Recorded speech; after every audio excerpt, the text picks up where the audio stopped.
Good evening and welcome to the November 22nd, 2022 Parks and Rec Commission meeting. We'll go ahead and get started with roll call. Cornwell. Present. Duzick. Present. Noyes. Present. Varanich. Present. Snyder. Present. Hale. Present. Zebel-Wolf.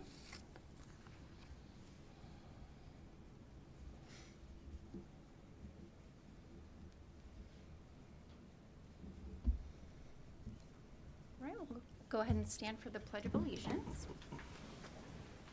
I pledge allegiance to the flag of the United States of America and to the republic for which it stands, one nation under God, indivisible, with liberty and justice for all.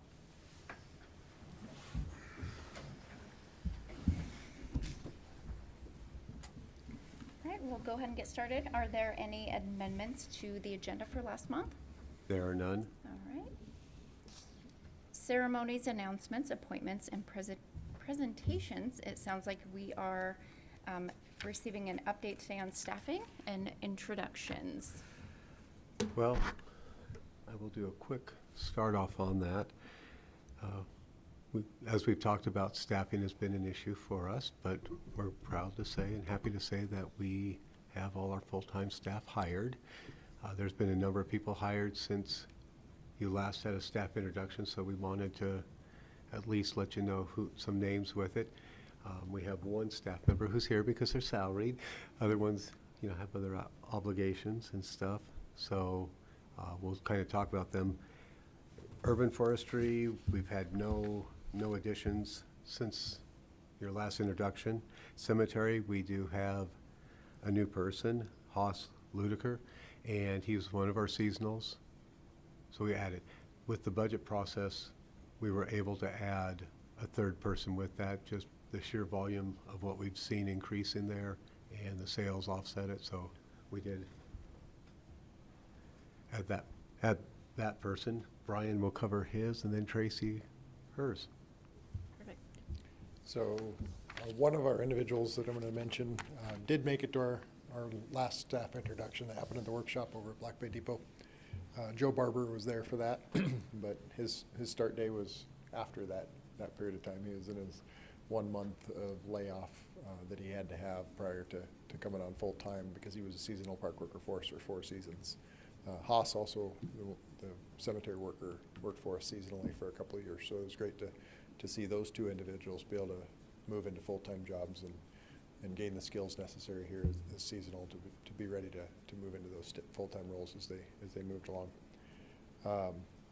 As we moved through the summer, we had the opportunity to add 2 additional folks from positions that were vacated or transferred within the city.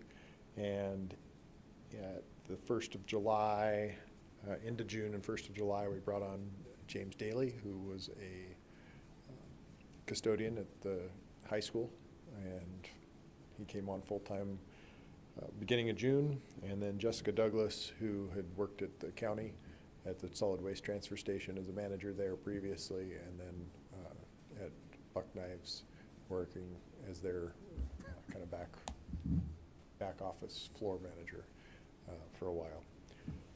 They've been great additions. Jessica also comes to us with a bachelor's in plant science, so very well-rounded and has really taken to the maintenance of the city hall site in particular, and I expect some big changes there in the maintenance that we have in our plant areas. So, and then Sarah Moreau, we brought on just a couple weeks ago. November 1st was her first start day, and she's been back east mostly and worked in estate gardens and such back east, and then moved out west, worked in Sun Valley doing the same work there before moving north and settling into this full-time job. So really happy to have full-time staff and being fully staffed.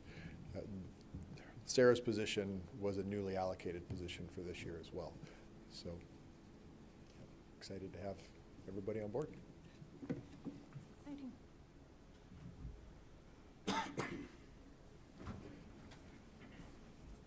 always fun to go after Brian, who's super tall. Anyways, as some of you may have known, we had the recreation supervisor position open, and then we didn't offer it to anyone, and I really believe it's because there was a plan, so we reoffered it, or reopened it, and then we were lucky enough to get another Tracy in our department, so that causes a little bit of chaos in our office. It reminds me of my college days, because my roommate was also Tracy, so we're just back to that. But we were super fortunate to get her here. Dave's happy because she's another cougar on the team. And she has a ton of variety of experience. She had worked for a city parks and recreation for like 14 years, worked for a YMCA, and then also worked for a fairgrounds. So the experience is varied. We're super, like I said, you know, sometimes you just feel that person was meant for your team, and it's the family is fulfilled. And right now, I don't want to jinx ourselves, but we have a phenomenal team. And Tracy's just one of the excellent additions to it. She's happy to be back over here. She comes from, she was over in Missoula. She's got tons of family on this side and in Washington area. She talked about she had a connection to, her roots were in the Sway-Locken, and so she's glad to be now overseeing our Camp Chameleon and being able to bring that back to full circle. And she's jumped right in, because one of our biggest programs we have is River City Basketball, and she's the lead on that. So she's done all kinds of stuff. She came right at camp time. She's in charge of all our gym usage and rentals, and she's been taking care of that. And now she's with River City, and we're just happy to have her, and thank you. Is there anything you want to say, Tracy? Are you okay? I'm good, thanks. Okay. So, at least you have one face, and that's a face that's out there in the public a lot and stuff. But if you do see one of our park workers or forestry workers or even cemetery, if you see them and don't recognize them, introduce yourself. So that's the crew update. Good. It's a good one. Nice to be fully staffed, I'm sure. Consent calendar. We'll go ahead and approve the minutes for September 27th, 2022. I make a motion to approve the minutes. I'll second it. Go ahead and call roll. Hale, Abstain. Noyes, Aye. Varanich, Aye. Snyder, Aye. Cornwell, Aye. Duzick, Aye.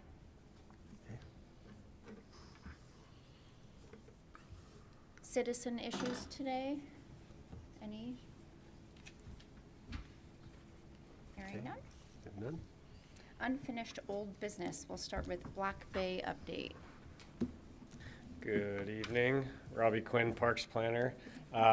Just going to give you kind of a quick update on where we're at with the Black Bay project. So we finally received all of our permits. So now kind of our next hurdle is still dealing with our grant application.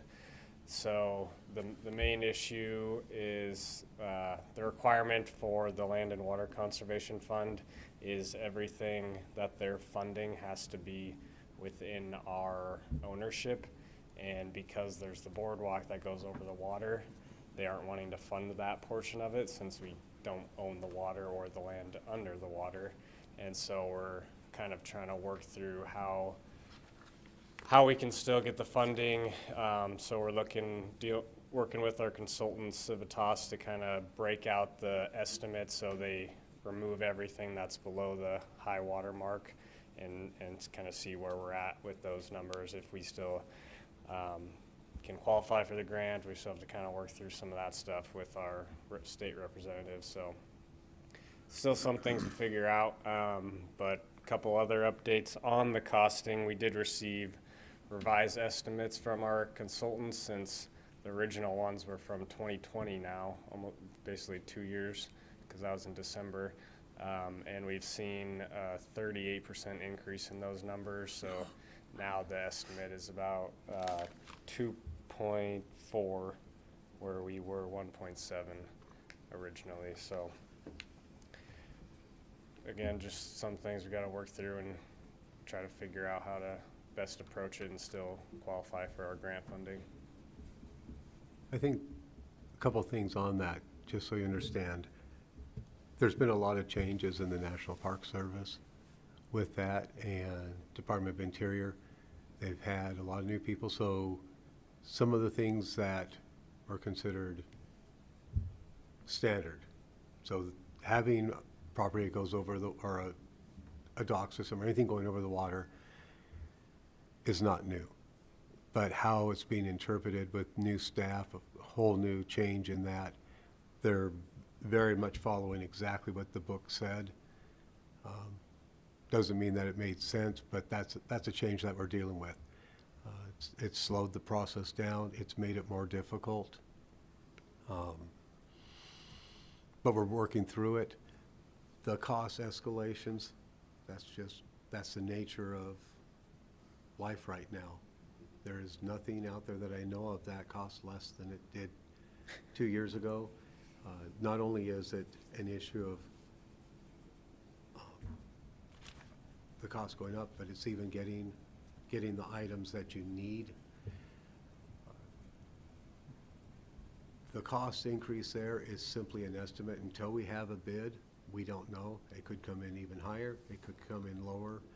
There are a number of things that we will end up doing to facilitate trying to get the lower price. Some of that, unfortunately, is what you've seen with, say, DOT's Highway 41 project and some of the other construction, where the windows are open longer. So what you see is some construction going on and then nothing happening because they're out working on another project. And so we're allowing them a lot more flexibility where before you would push, get it done in this time frame.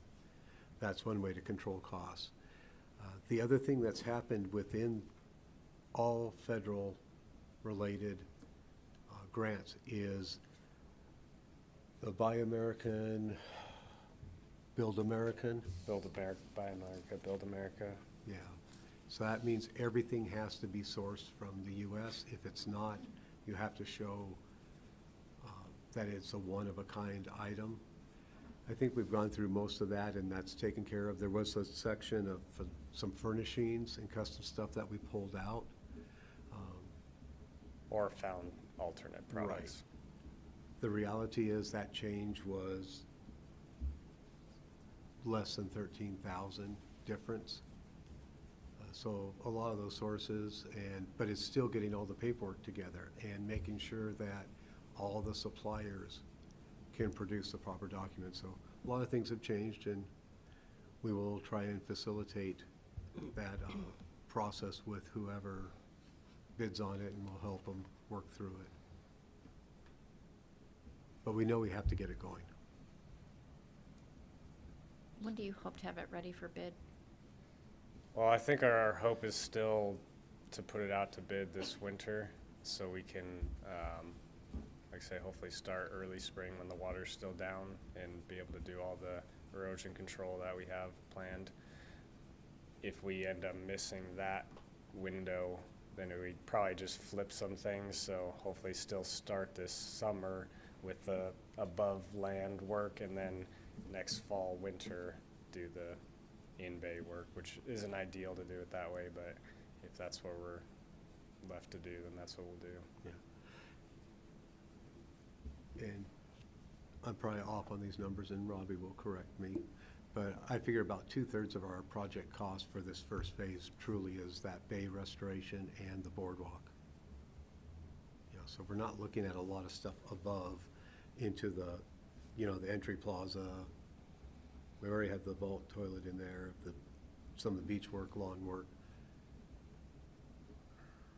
It's just the major feature and the major protection is expensive.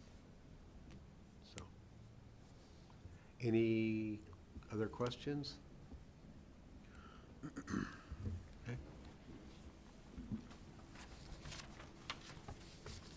All right, renaming community garden. Okay. So the city council did approve your recommendation. So the name is now officially the Rick Nordham Community Garden. The next part, of course, is decide how to roll it out, how to do the dedication. It doesn't seem quite appropriate to do it in the winter when you're talking about a garden, so I'm guessing late spring, early summer to do it. But it's open for discussion. One suggestion I would have is whatever the commission and the staff do is that we include the Rotary in it, since he was such a part of the Rotary. I can't remember how many years that he had perfect attendance, but I think it was approaching 30 years. So, I mean, there's a dedication in there, and they've had a big part to play in that. But open for ideas, suggestions, thoughts. Was his birthday in the spring or summer at all where we could coincide?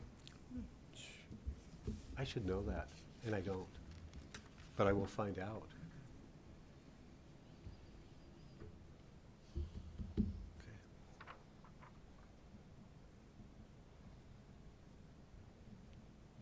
Okay. So, yeah, around a birthday, or if that's totally off, maybe anniversary, something that, try and find a special date in there. Yeah. Okay. And maybe his family has a more significant date they'd like to honor, spring or summer. I will check with his granddaughter. She's my contact for the family.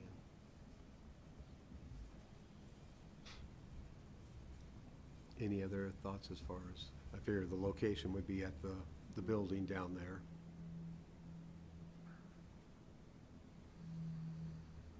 There's a plaque to be made, right, to hang on the wall, or we decided something, okay. Yeah, we'll have to Yeah. get a sign made for the front, and we'll do some type of plaque and explanation. Okay. Good. We probably could do even I'm just thinking off the top of my head, which is always a scary thing, especially if I've been drinking coffee all day, which has happened. But maybe some of the seed companies, there might, you know, and they do the fundraising stuff, but there may be a way to do a custom seed packet and deal with maybe Spokane Seed and get something done. That might be a way, instead of a little brochure, Yeah. handout, to have something like that. Be cool. Try and have some fun with it.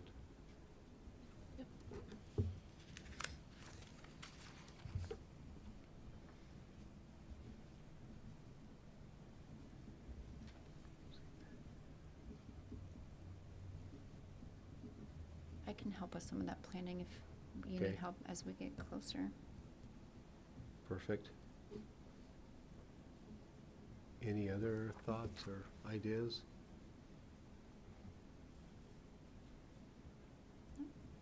Okay, well, that gives us a start. We'll bring it back. So we do have time, because I don't think we're going to see spring for at least a couple months. Don't be so negative. Yeah. New business, any new business today?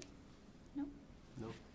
Administrative staff reporting, Tracy, Winterfest? Yes, Winterfest is Friday, December 2nd, right here on our plaza. And I know lots of you have been there before, but Parks has worked very, very hard, and some of their brand new staff got right into it. On all the lights are, I think, completed at this point. All the lights are up and ready to go. So on Friday, starting at 4 o'clock, because a couple of years ago we added onto Winterfest with also having kind of our winter market out on the plaza. So at 4 o'clock, we'll start. We have like 15 booths that'll be out there that are like homemade crafts or foods or sugar cookies or cupcakes. And we'll also have our camp. We'll be overseeing our craft booth for the little kiddos. And then at 6 o'clock, we'll make kind of our announcements and welcoming. And our council will do that and welcome them. And then we will light our large community tree. And Santa will arrive and be in his big Santa tent that'll be going up next week. And then we are lucky that U-Haul has sponsored our entire Mrs. Claus kitchen this year and is buying all the cookies and marshmallows and hot chocolate for that area to make their little s'mores over the burn barrel. Fire department will be here again collecting canned goods and non-perishable items or toys or anything. They can either do it that night out there with our fire department, or we will have our large tree up here in the rotunda very shortly, and that will have boxes that people throughout the season can drop their presents in there, and we will make sure they'll get there. We also have a Toys for Tots box that will be out there. So we'll be collecting that and making sure everything gets out in time for the holiday season. So we just wanted to welcome you. We will also, I forgot, we're gonna have some music. This year we've got 2 of our elementary school choirs coming, and then we also have a change. We have a really fun barbershop quartet group that'll also be coming. That'll be here for that. So on top of having the craft area and the market out there and the Mrs. Claus kitchen and Santa, it'll be a really fun evening, and we just wanted to invite everyone. And then also, I think you guys may have gotten the whole community events of what's kind of coming up on it and the things that we'll be seeing in the future, and we can always use volunteers. So if you're interested, anyone out there watching is interested, we can use volunteers for any event. I have a question. Sure. So the years I've been, parking is a nightmare, and getting in and out of here is really difficult. Yes. I think one year we waited 3 hours. Oh, no. That was so- probably the drive-through event? Yes. Yes, that So was crazy. what suggestions do you have Yes. to make that all smoother? So 4th Street will be blocked off as it was last year from Spokane Street to Frederick, and it's not that we're really gonna have booths in the street. That's more just for people moving, because if you've also been on the plaza, it can be very chaotic. So our streets department has made really nice detour signs, so we're hoping they'll come up to a railroad, and they can either come in at Frederick into the City Hall parking lot, or also the Jack parking lot. You can come in through that way and come in our back way. The police will be here to help with some directing of traffic and stuff, but yes, we're hoping what we saw last year that helped a little bit alleviate with traffic is before it was an event from 6 to 8. So it was like, shoo, everyone got here, the school choirs got here, parents got here. 6 to 8 was super chaotic, but now that we've stretched it a little bit from 4 to 8, it's more of a milling event, and so we didn't see as much craziness last year. A couple areas also that people can park in is the DMV Yes. lot, so that would be closed. And then if you go on up 5th, past the church and stuff, there's quite a bit of parking up there too. Yes. Yep. We're just hoping for good weather. Or a nice, pretty So- winter weather. So and in case you missed it, there was a shameless plug for volunteers for all of our special events, so just in case you missed it. That was a great event. I mean, it was really fun. Yeah, Sorry, as I say, last you helped year. out It was last year, awesome. yeah. Yeah, it is fun. Any other questions? All right, we hope to see you out there. Thank you. Thanks, Tracy. All right, any commission comments this evening? Anything else from your team? No, just that we're wrapping up. Obviously, our fiscal year ended in October, but really, just like everybody, this Thanksgiving to Christmas time, you're catching up on all the loose details and getting stuff ready for the following year. But I can tell you that staff is busy working on things, but we're trying to wind a few things down too. So that's it. Perfect. Have a good evening. Meeting adjourned.